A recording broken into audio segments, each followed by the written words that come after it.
lawmaker representing Port of East Texas is looking to bring a name that touched many into the legislative session.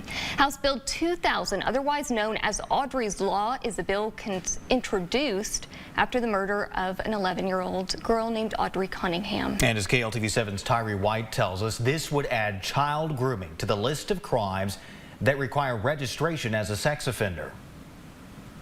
It irks me to no end that we have a lack thereof a statute or a law that allowed this gentleman to walk our streets and the public not know of his history.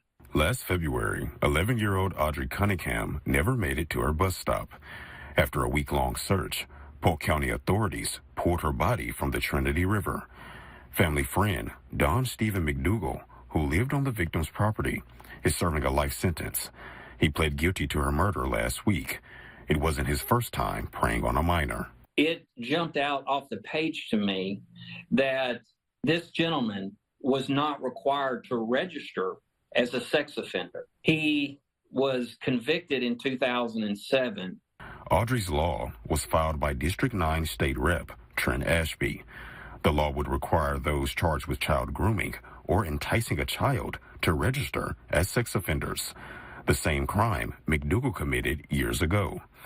Ashby says Audrii's Law helps state legislature close a loophole that he says sadly wasn't caught. Mr. McDougal would have been required to register as a sex offender, and the people in Livingston and Polk County would have known he was in their community. State legislature made child grooming a criminal offense in 2023.